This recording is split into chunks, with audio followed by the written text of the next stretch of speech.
All right, so one thing that's important to address here at the Wilmington Show is who are these guys who are talking to you on this little set in Wilmington about Wilmington. And one of those guys, the most important guy, is Ivan Thomas. And I wanted to just give him a chance. Now, most people already know Ivan, but there are some of you who don't know him, and I hope that even for those of you who do know him, that we're able to kind of dig in a little bit and learn a little bit more about him. So this is Ivan Thomas. Man, I appreciate you, brother. It's so crazy because we have nothing but respect and compliment each other every chance we get. Oh my God. You know what I mean? You need to stop complimenting me, man. I'm serious. You're an awesome dude. I appreciate that. Yeah. I'm uncomfortable with that. Okay. But I appreciate that. I will say thank you. All right. This is what I've been taught, is to say thank you. Right. Okay, thank you. You're more than welcome. Thank you, Ivan. So first off, I just want to ask you, what is your connection to Wilmington? Man, I'm a native, man. Born and raised Wilmington. Blood, sweat, and tears Wilmington. Love Wilmington. It's who I am, man. It's in me. So, but tell me, like, where you let's break it down. Okay. Here, set those papers down. Let man. it be broke, we're talking about this. Where did you grow up? Okay. How's, you know what I mean? Yeah. How is your relationship to the city? How's it changed? Give me the whole little background. What we say, the whole skinny is, born and raised over South Bridge, moved to East Side when I was like 15 years old. Just growing up, embedded into my community, just being, you know, again, blood, sweat, and tears. Love everything about this city. When I started looking at the city differently is when I picked up a camera about 6 years ago, and I never put it down. At that time, I was able to see the true beauty of this wonderful city and this wonderful state that we live in. And it's nothing but just passion and just great people. And I think what it is that, like you said before, that it's like people are not using media or using other things in Delaware to its top, you know, its top level. So with me, with this camera running around, I'm able to see amazing people, just beautiful people that really, really care. And with that, it's like, you know, energy. Take energy, for example. It's not created, it's not destroyed, it can only be transferred. And with the cameras that, you know, that we have and the spirit that we have, you interview someone and you're like, wow, you are Wilmington. And I think that's what happened with me, is crossing the lines of diversity and just interviewing different people. It's like, damn, you're Wilmington just like I'm Wilmington. And that's who I am, man. I'm Wilmington. So tell me about that, about becoming a filmmaker. Like, how did you take pictures before that? Like, No. Was that like, so how did you just suddenly be like, you know what, I'm gonna start, you know? Depression. Okay. Depression. Okay.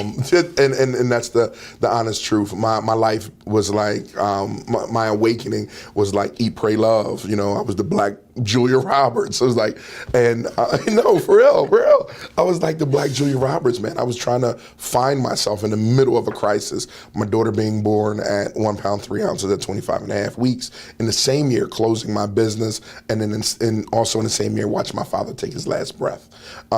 So my summer was going to Christiana Hospital to see my wife that was in bedridden for six weeks, to going downstairs to the NICU of seeing my daughter that was there for 300 days, and then running across town to Wilmington Hospital to see my father. Oh, wow. So with that, you know, you tend to like go into a state. So when I was in that state, I ended up in a Buddhist temple. And ending up in that Buddhist temple was the best thing, was the best awakening and restart for Ivan, that I was allowed to see, in the middle of my depression, I was allowed to see something that I'd never seen before. And that was white people, black people, Hispanic. It didn't matter what color. They were coming to pray with Ivan, coming to help Ivan. And where I grew up, it was an imaginary line between your side of the fence and my side of the fence. And I don't know if you've ever been broken, but sometimes I've been broken. When you're broken, it is the best place to be. So it doesn't seem like it at the time. Right. You know, no, I can honestly say at the time I was like, yo, screw life, I'm gonna take these pills. But being broken allowed me to see humanity. And when I grabbed my camera for the first time, because at this Buddhist temple, this little white lady says to me, do you understand the power of pictures?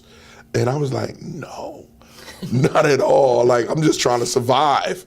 And she said, when she grabbed me, she was like, pictures have what we call still energy. And it can help a person relive a moment and a time within a 16th of a second. So I just started going out taking pictures.